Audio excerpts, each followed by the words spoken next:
திருச்சிற்றம்பலம். தென்னாடுடைய சிவனே போற்றி,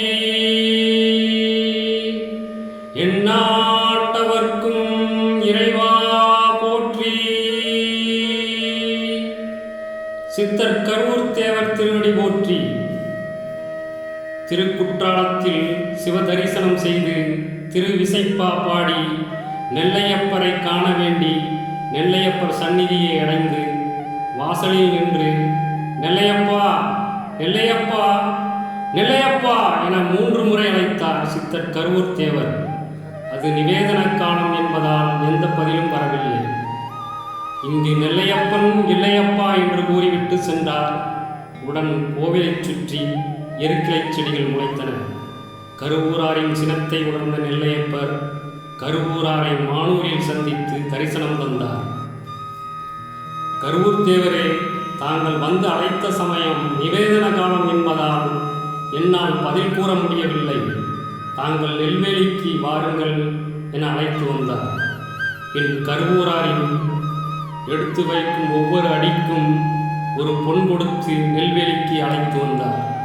அங்கு வந்ததும் கருவூரார் சென்னல் என கூறினார். முளைத்திருந்த எருக்கிளை செடிகள் அனைத்தும் ஒளிந்தன. ஆலய இருப்பிடம் செழித்து ஓங்கியது. இவர் சோழ நாட்டில் கருவூரில் பிறந்த காரணத்தால் கருவூரார் என அழைக்கப்பட்டார். சிறுவயதிலேயே ஞான நூல்களை விரும்பி படிக்கலானார். இவரது பெற்றோர்கள் கோவில்களுக்கு உலோக விக்கிரகங்களை செய்து கொடுத்து வாழ்ந்து வந்தனர். ஒரு சமயம் போகர் திருவாடுதுறை வந்தார். அப்போது போகரை சந்தித்து தன்னை சீடராக சேர்த்து கொள்ளுமாறு வேண்டினார். போகரோ, கருவூரா, உன் குலதெய்வமான அம்பாளை நாள்தோறும் வழிபடு, அவள் உனக்கு வழிகாட்டுவாள் என்று கூறி வழிபாட்டு முறைகளை உபதேசித்தார். போகரின் உபதேசப்படி அம்பாளை வழிபட்டு வந்த சித்தர் கருவூரார் சித்திகள் யாவும் கற்ற சித்தராய் மாறினார்.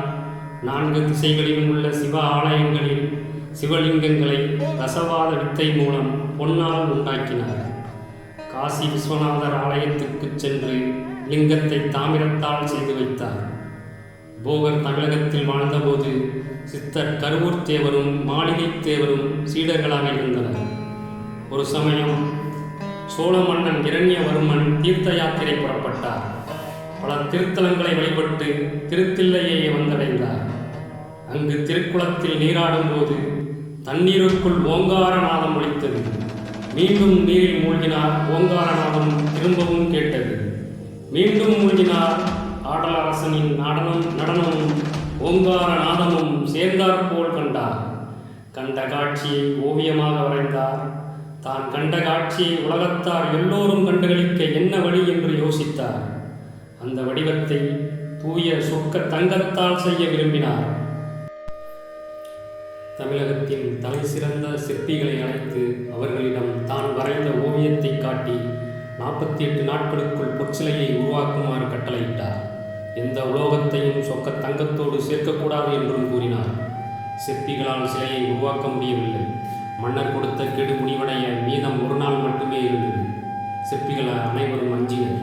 அப்போது அங்கு தோன்றிய கருவூரார் அந்த சிலையை தான் 1 மணி நேரத்தில் முடித்து தருவதாக கூறினார். சிற்பிகள் நம்ப முடியாமல் ஆச்சரியத்துடன் பார்த்தனர். கருவூரார் விக்கிரகம் செய்யும் அறைக்குள் சென்று தாளிட்டு கொண்டார்.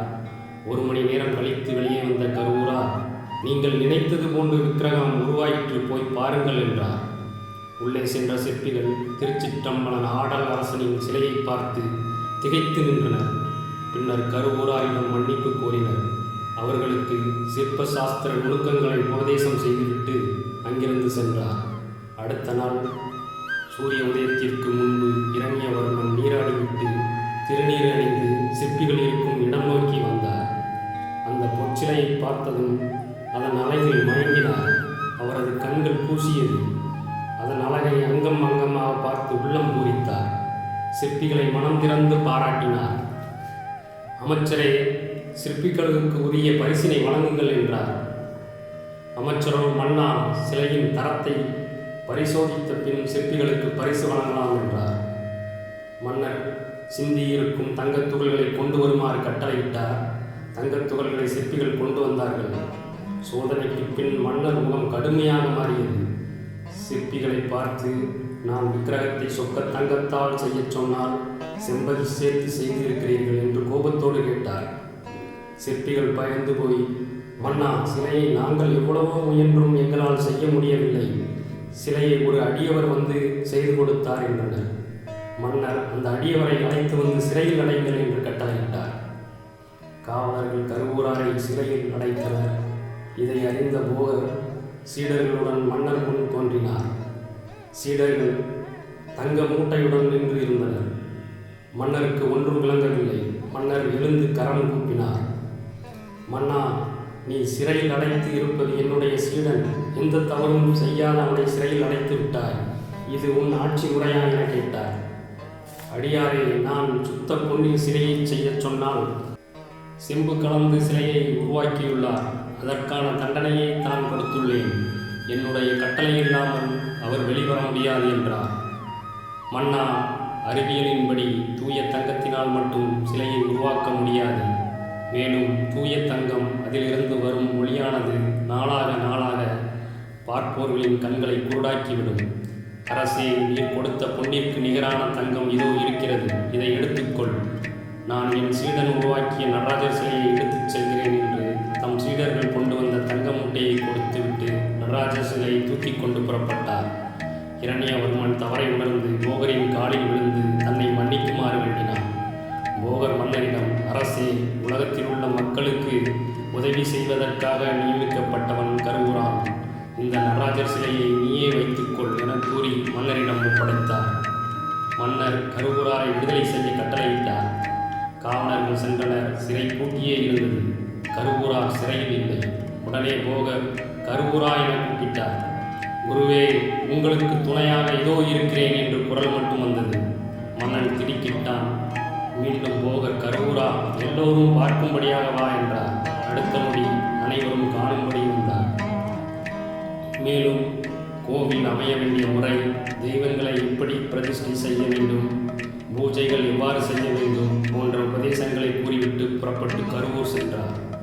கருவூரில் வாழும் காலத்தில் யாரோடும் பேசாமல் தனித்தே இருந்தார். பின்பு உபதேசங்களை செய்ய ஆரம்பித்தார். ஒரு சிலர் அவரது பேச்சை கேட்டு வழிய வந்து பேசினர். பலர் அவரை கேலி செய்தனர். கருவூரானுக்கு அறிவில்லை, ஒழுக்கமும் இல்லை, மதுவும் மாமிசமும் உண்ணும் வர்க்கத்தைச் சேர்ந்தவன் என்று கூறி அவருக்கே உபதேசம் செய்தனர். வாழ்க்கையை நல்ல விதமாக வாழ முதலில் பொருள் தேவை. அதன் பின்புதான் தெய்வத்தை வணங்க வேண்டும். சதாகாலமும் அம்மனை வழிபட்டால் மழை பெய்யுமா, பூமிதான் விளையுமா என பேசத் தொடங்கினர்.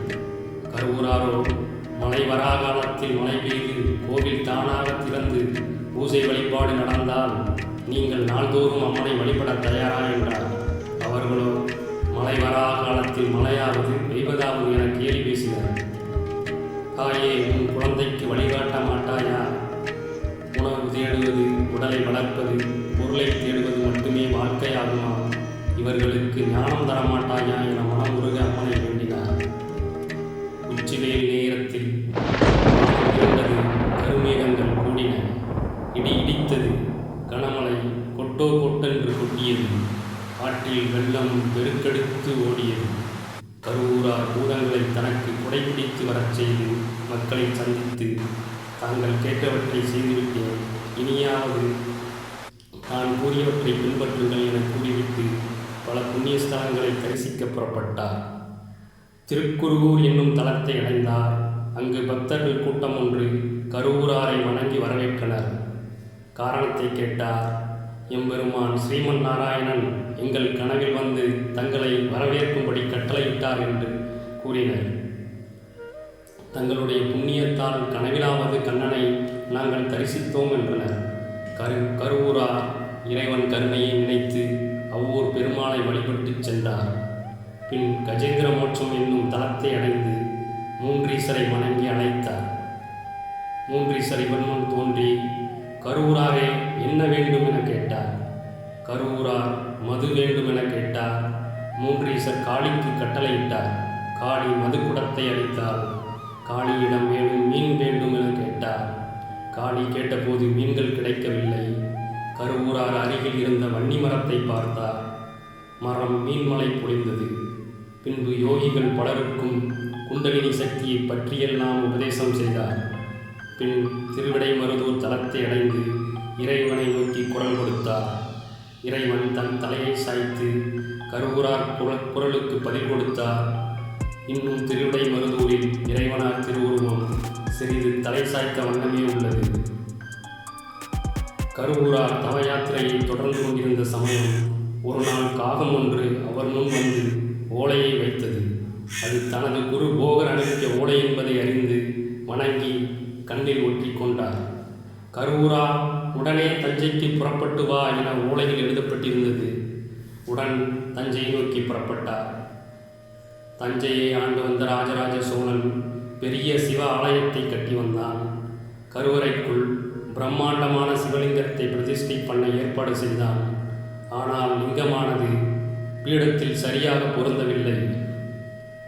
அஷ்டபந்தனமானது இறுகாமல் இலகிக் கொண்டே இருந்தது. ராஜராஜ சோழன் கும்பாபிஷேகம் செய்வது தடைப்பட்டு நிற்பதை எண்ணி கவலை கொண்டான். கருவூரார் தஞ்சையை நோக்கி வந்தடைந்தார். கருவறையில் இருந்த சிவலிங்கத்தை நோக்கி சென்றார். அங்கு பந்தனம் இறுக விடாது தடை செய்து கொண்டிருந்த பிரம்மராட்சசியின் மீது காரி உமிழ்ந்தார். பின் அஷ்டபந்தனத்தை இறுகும்படி செய்து சிவலிங்கத்தை சரியாக பிரதிஷ்டை செய்து கொடுத்து உதவினார். பின்பு கும்பாபிஷேகத்தையும் சிறப்பாக செய்து கொடுத்தார். மன்னர் ராஜராஜ சோழன் மனம் மகிழ்ந்தான். மக்கள் மகிழ்ச்சி அடைந்தனர். இறைவனாரும் ஆனந்தம் அடைந்தார். மன்னர் நன்றி கடனாக சித்தர் கருவூர் தேவருக்கு தஞ்சை பெரிய கோவிலில் தனியாக சன்னதி ஒன்றை ஏற்படுத்தினார். அதன்பின் கருவூரார் திருவரங்கம் சென்று அரங்கநாதரை வழிபட்டு அபரஞ்சி என்னும் தாசி அரங்கநாதரிடம் மிகுந்த பக்தி கொண்டிருந்தார். அவளுடைய பக்தியை உலகுக்கு உணர்த்தும் விதமாக கருவூராரும் அரங்கநாதரும் நவரத்தின மாலையை வைத்து திருவிளையாடல் நிகழ்த்தினர். பின்பு கருவூரார் மீண்டும் கருவூர் சென்றார்.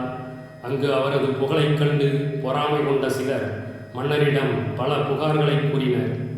மன்னர் கருவூராரை பற்றி நன்கு உணர்ந்தவர் என்பதால் புகார்களை கண்டுகொள்ளவில்லை. மேலும் ஆத்திரமடைந்த அவர்கள் கருவூராரை கொலை செய்ய திட்டமிட்டு துரத்தினர். அவர்களுக்கு பயந்து ஓடுவது போல் ஓடி திரு ஆணிலையப்பர் கோவிலுக்குள் சென்றார்.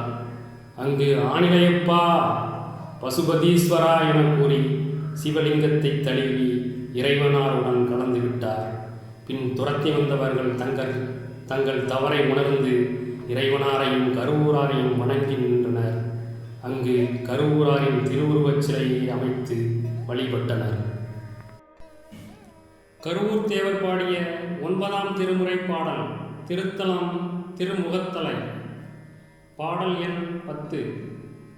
மூலமாய் முடிவாய் முடிவில்லா முதலாய் முகத்தலை அகத்தமர்ந்து இனிய பாடுமாய் அமுதாம் பன்னகாபரணன் பணிமலர் திருவடியினை மேல் ஆலயம் பாகின் அணைய சொற்கருவூர் அமுதுரல் தீந்தமிழ் மாலை